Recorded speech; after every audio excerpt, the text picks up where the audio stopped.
Nikon की हमेशा निरंतर कोशिश रहेगी कि वो कैसे ईज़ ऑफ शूटिंग और ऐसी संभावनाएं जिससे आप एक बेहतर तस्वीर और एक बेहतर वीडियो ले सकते हो।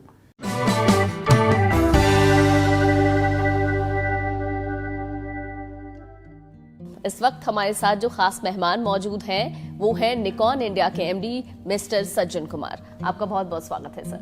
धन्यवाद। आज हम बात करेंगे कि आखिरकार निकॉन ने इंडिया में कैसे अपना नाम बनाया और सबसे ज्यादा मुश्किलों का दौर कब सामने आया जब निकॉन इंडिया में लोगों के घर घर में पहुंच रहा था। पल्लवी जी, सबसे पहले तो मैं बताना चाहूँगा थोड़ा सा निकॉन के बारे में। जी बिल्कुल। क्योंकि निकॉन एक ऐसी कंपनी है जिसने 100 साल से भी ज़्यादा समय व्यतीत कर लिया है। 1917 में ये टोक्यो में, जापान में स्थापित की गई थी। जब शुरू में इसका नाम था निप्पॉन कोगाकू, और उसके बाद में निरंतर इसने अपने प्रोडक्ट्स का विस्तार करते रहे। इन्होंने ऑप्टिकल ग्लास या optical instruments, binoculars, microscope, telescope और उसके बाद में लेंसेज, ऐसे इन्होंने प्रोडक्ट्स ऐड करते रहे हैं। अगर मैं कैमरे की बात करूं तो हमारा पहला कैमरा जो निकॉन आई के नाम से आया था वो 1948 में आया था जी। और हमारा पहला एफ माउंट SLR जिसे हम कहें तो निकॉन एफ, जो कि बहुत ही ज़्यादा लोकप्रिय रहा, या ऐसा कैमरा जिसने निकॉन के नाम को विश्व में स्थापित कर दिया, वो निकॉन एफ था। वो 1949 या 1959 में आया। तो जिसने उस टाइम भी लेंस खरीदे हैं या इन बिटवीन जो अभी तक जो पिछले 60 साल में जिन्होंने जो लेंस खरीदे वो आज भी अपने DSLR में यूज़ कर सकता है। तो ये एक निकॉन की अपने कस्टमर्स को, कंज्यूमर्स को बहुत ही अच्छी देन है। उसके बाद में अगर एक बड़ा चेंज मैं बताऊं तो 1988 में हमने अपना नाम निकॉन कॉरपोरेशन किया जापान, जिस नाम से अब सभी लोग जानते हैं निकॉन को। और 1999 में हमारा पहला DSLR D1 आया। और अभी रिसेंट सितंबर 2018 हमने अपनी mirrorless range Nikon Z series launch की, जो कि कैमरों में बदलाव आते रहे। और हम हमेशा निकॉन ने एज ए ऑर्गेनाइजेशन अपने कस्टमर्स की, कंज्यूमर्स की ज़रूरत को समझा है और उसके मुताबिक अपने उत्पाद देने की कोशिश निरंतर की है जी। और जहाँ तक मैं इंडिया की बात करूँ तो हमारे यहाँ बहुत से ऐसे photogenic you can say movements होते हैं, चाहे वो हमारे त्यौहार हैं, मेले हैं, फैमिली के फंक्शंस हैं, शादियां हैं, जिसमें बहुत ज़रूरी है कि हम उनको कैप्चर करना चाहते हैं, अपनी यादें, और हम समेट लेना चाहते हैं। तो उसमें निकॉन का बड़ा महत्वपूर्ण रोल रहा है। निकॉन ब्रांड की एक्सेप्टेंस कस्टमर्स ने बहुत सराहा है। बट हाँ, हमने अपने कस्टमर्स को ऐसे उत्पाद दिए हैं, प्रोडक्ट्स दिए हैं जो गुणवत्ता पर खरे उतरे हैं, और हमें कस्टमर्स का प्यार जरूर मिला है जिससे इस्टेब्लिश करने में आसानी हुई जी। अच्छा, आपने DSLR की बात की तो इन अ मैटर ऑफ DSLR, तो ऐसे में आने वाले दिनों में भी कुछ नया करने की कोशिश कर रहा है निकॉन? निकॉन का हिंदुस्तान में सफ़र मैं कहूँगा लगभग 12 वर्ष का ही हुआ है जी। मई 2007 में हमने शुरुआत की थी। उस टाइम हम लगभग इनसिग्निफिकेंट थे, क्योंकि दो मेनली ड्राइवर होते हैं, कॉम्पैक्ट कैमरा और DSLR, जो आप जैसा कह रहे हैं। तो जबकि हमने कुछ ही सालों में अपने आप को एक लीडिंग इमेजिंग कंपनी बना लिया, स्थापित कर लिया हिंदुस्तान में। तो इसके पीछे एक तो हमारे प्रोडक्ट्स की रेंज, उनकी गुणवत्ता और जो स्पेसिफिकेशन या जो कस्टमर उनसे एक्सपेक्ट कर रहा था वो इन प्रोडक्ट्स में है जी। तो उसमें हमारे प्रोडक्ट्स, जैसे अभी DSLR और मिररलेस आ रहे हैं, तो हम नए नए प्रोडक्ट्स उनको दे रहे हैं। अभी रिसेंटली हमने DSLR रेंज में D780 इंट्रोड्यूस किया, जो कि एक हाइब्रिड काइंड ऑफ DSLR है, जिससे आप बहुत अच्छी वीडियो भी बना सकते हैं। अच्छा। और उसी टाइम एक बहुत अच्छी स्टिल भी ले सकते हैं, क्योंकि आजकल का टाइम है, you are connected with the social networking. जो भी कस्टमर्स जो चाहे वो फोटो ले रहे हो, चाहे वो वीडियो ले रहे हो, तो हमारे प्रोडक्ट्स में स्नैप ब्रिज का फीचर है, जिसमें हम रेगुलर इम्प्रूवमेंट कर रहे हैं। उसके अलावा जैसे चाहे वो आई फोकस हो और या फर्दर ऑटो फोकस में इम्प्रूवमेंट हो, ऐसी कोशिशें हमारी निरंतर जारी हैं। लोगों के मन में सबसे पहला एक सवाल उठता है, मुझे लगता है मेरे व्यूअर्स के मन में भी एक सवाल उठ रहा होगा कि अगर जब इस तरीके के कैमराज आते हैं मार्केट में, थोड़ा जो रेंज है वो कम हो जाना चाहिए, मतलब लाख 1.5 लाख से ऊपर जाता है तब ऐसा लगता है कि थोड़ा चीप रेंज में अच्छा कैमरा मिल जाए, तो क्या इस ओर भी कोशिश कर रहा है निकॉन? नहीं, कोशिश है। हमारे जो DSLR की रेंज शुरू होती है वो 35,000 से शुरू होती है जी। जैसा आपने कहा, हाई एंड जरूर हमारा 4,30,000 तक जाता है, और अलग अलग प्रोडक्ट रेंज के प्राइसेस हैं।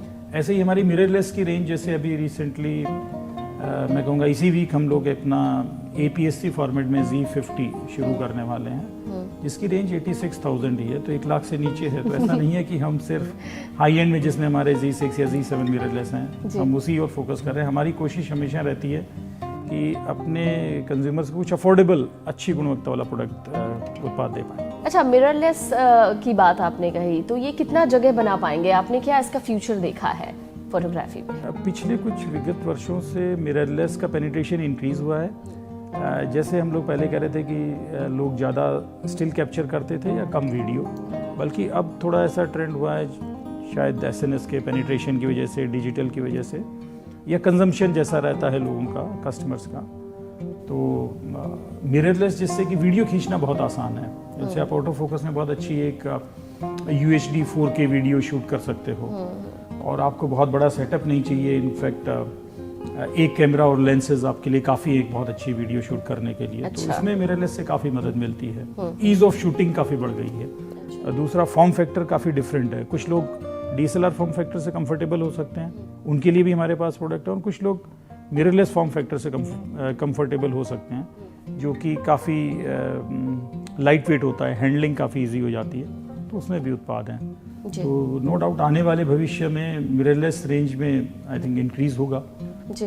कितना आसान लगा आपको, या फिर कितना मुश्किल लगा आपको जब भारत में आपने निकॉन को इस्टेब्लिश किया, घर घर तक पहुंचाया? लोगों के जहन में जब कैमरा खरीदने की बात आती है तब एक बार निकॉन का नाम ज़रूर आता है। तो बतौर एक कंपनी को अगर आप इंडिया में लीड कर रहे हैं, कंपनी को पूरी तरीके से इंडिया में आप देख रहे हैं, इस्टेब्लिश कर रहे हैं, कितनी मुश्किलों का सामना करना पड़ा था आपको, और क्या वाकई बहुत ज़्यादा मेहनत लगी थी? हमारी जैसे कोशिश रहती है कि अपने कस्टमर्स के कितना नज़दीक हम अपने प्रोडक्ट्स को मुहैया करा सकते हैं। जी। तो जैसे हमारे चाहे वो रिटेलर्स हों, या हमने एक नई चीज़ ईजाद की कि कैमरा ऐसा प्रोडक्ट था जो बॉक्स में रहता था, तो कैसे कस्टमर उसको ट्राई कर सकता है, टच एंड फील नहीं हो पाता था, कि कैसे वो पहले यूज़ करे, उसके बाद में एक खरीदने का डिसीजन ले पाए। तो हमने अपने निकॉन एक्सपीरियंस जोन बनाए, और आज हमारे 143 एक्सपीरियंस जोन्स हैं जो हिंदुस्तान में अलग अलग जगह पर। ऐसा नहीं कि हमारा फोकस सिर्फ मेट्रोज़ में रहा हो। तो हमारी कोशिश रहती है कि हम अपने कंज्यूमर्स को जो कहीं से भी हो, टायर 2, टायर 3, उनको एक कंप्लीट पूरी निकॉन की विस्तृत रेंज अपनी जगह देखने को मिले, और उसके बाद में एक परचेजिंग का डिसीजन ले पाए। सर्विस एक ऐसी चीज़ है जो कस्टमर चाहता है कि बिल्कुल मेरे नज़दीक मुहैया हो। हाँ। वो हमारी एक कोशिश रही है, और उसमें हमारे 60 से भी ज़्यादा सर्विस लोकेशंस हैं जहाँ पर कस्टमर जा सकता है, अपने प्रोडक्ट दे सकता है, या सीधे सर्विस भी ले सकता है। तो अक्सर हमारे दिमाग में ख्याल आता है कि अरे यार, जापानीज़ कंपनी अच्छी होती हैं, चाइनीज़ कंपनी अच्छी होती हैं, पहले ज़रा उस पर चले जाते हैं। ये जापान के कैमरे क्यों भारत में इतना अच्छे माने जाते हैं? क्या वजह मानते हैं आप इसकी? अगर हम डेवलप्ड कंट्री की देखें तो जापान इनोवेशन के लिए, टेक्नोलॉजी के लिए एक बड़ा नोन सा नेम है। अब बहुत से ऐसे इनोवेशन हैं जो निकॉन ने दिए हैं, ऐसे जैसे चाहे वो पहला DSLR हो जिसमें D मूवी का फंक्शन था, वो हमारा D90 था, और चाहे पहला ऐसा कैमरा हो जिसमें वाईफाई हो या इनबिल्ट प्रोजेक्शन हो। तो ऐसे बहुत से इनोवेशन रहे हैं। आई थिंक ये अपने आप में अलग होना, इनोवेटिव होना, क्रिएटिव होना बहुत ज़्यादा महत्वपूर्ण रहा है कि क्यों ऐसी कंपनीज जापान से हैं, और आई विल से ब्लेस्ड कि निकॉन भी जापान से आ रही है। फ़ोन में जब कैमरा आ चुका है, ऐसे में बहुत लोग ये भी सोचते हैं कि जब हमारे फ़ोन से ही हम आजकल जितने भी डिजिटल प्लेटफॉर्म्स हैं, फ़ोन से ही शूट कर लेते हैं, कैमरास का इस्तेमाल थोड़ा कम हो रहा है। तो क्या ये कहीं ना कहीं कुछ चीज़ों को हार्म कर सकता है? जहाँ तक स्मार्ट डिवाइस का या आप उसको कंपेयर कर रहे हो इंडस्ट्री से, तो अगर कुछ साल पहले की बात करें, जब स्मार्ट डिवाइसेज या स्मार्टफोन्स का इतना पेनिट्रेशन नहीं था, तो उस टाइम आई थिंक फ़ोन या फोटोग्राफी या पिक्चर खींचने वाले बहुत कम लोग थे। बहुत कम। आप कैमरा बोरो करते थे या अपने किसी से लेते थे, देन आप अपना इवेंट या लोकल फैमिली इवेंट कवर करते थे। अब स्मार्ट डिवाइस ने कहीं ना कहीं, मैं मानता हूँ कि मेरा ये मानना है कि हेल्प की है इस इंडस्ट्री के लिए। कस्टमर बेस बहुत बड़ा हो गया है, बहुत विस्तृत हो गया है। उस कस्टमर बेस में से जो सीरियसली इंटरेस्टेड है कि मैं अब फोटोग्राफी को एज ए हॉबी लेना चाहता हूँ या एज ए प्रोफेशन लेना चाहता हूँ, नो डाउट वो टाइम के साथ में एक प्रॉपर डिवाइस की ओर मूव करते हैं। डिवाइस ही खरीदेगा, इसमें डिवाइस ही कोई खरीदेगा। डिवाइस ही खरीदेगा। और स्मार्ट डिवाइस का जो सेंसर साइज, जैसे कुछ चीज़ें अगर मैं अपने व्यूअर्स को बताना चाहूँ जो काफ़ी अलग होती हैं, सेंसर आई थिंक समझना बड़ा आसान होगा। तो अगर मैं जस्ट टच करूँ, आपका पेन की निब के बराबर सेंसर होता है अपने स्मार्टफोन का, जबकि कैमरे का सेंसर आप आसानी से देख सकते हैं कितना बड़ा है। तो ज़्यादा लाइट, ज़्यादा इंफॉर्मेशन, आई थिंक ज़्यादा इजीली आप कंट्रोल कर सकते हैं कि क्यों प्रोफेशनल्स या जो सीरियस हॉबिस्ट हैं वो एक कैमरा या प्रॉपर डिवाइस की तरफ जाते हैं। बिल्कुल, ये काफ़ी इंटरेस्टिंग फैक्टर है जो इन्होंने बताया। सर, आपकी जो पढ़ाई लिखाई है, स्कूली शिक्षा की अगर बात करें तो वो लखनऊ से हुई है आपकी। कुछ ऐसी बातें जो आप हमसे साझा करना चाहें, उसके बाद आप एक ऐसी बड़ी कंपनी संभाल रहे हैं इंडिया में, उसे देख रहे हैं। तो मैं मानता हूँ कि अगर आपकी एजुकेशन अलग अलग जगह से रही है तो आपको भारत को समझने में, इंडिया को समझने में बहुत मदद मिलती है। तो आप जहाँ भी प्रोफेशनल लाइफ में एज ए कैरियर आप पहुँचते हैं तो आप अच्छे तरीके से ऐसी से मार्केटिंग स्ट्रेटजी बना सकते हो कि कैसे मैं इंडिया में अलग अलग जगहों पर, अगर आपको किसी ब्रांड को इस्टेब्लिश करना तो उसमें बड़ी मदद मिलेगी।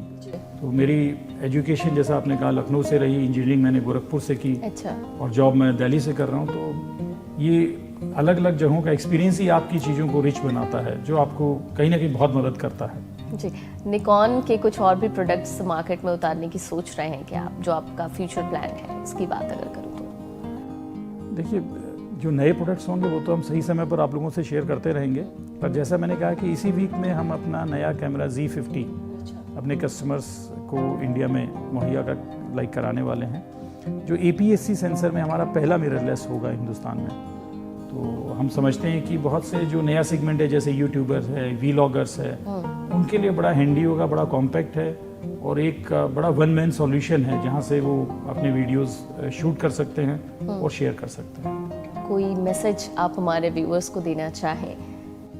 मैं अपने व्यूअर्स से यही कहना चाहूँगा कि हम निकॉन की हमेशा निरंतर कोशिश रहेगी कि वो कैसे ईज़ ऑफ शूटिंग और ऐसी संभावनाएं जिससे आप एक बेहतर तस्वीर और एक बेहतर वीडियो ले सकते हो, इसको इम्प्रूव कर पाए। हम इसको हमेशा बढ़ावा देते रहेंगे और ऐसे प्रोडक्ट्स, ऐसे उत्पाद, ऐसे फीचर्स लाते रहेंगे, चाहे वो एज ए प्रोडक्ट हो, चाहे हमारी एज ए सर्विसेज हो।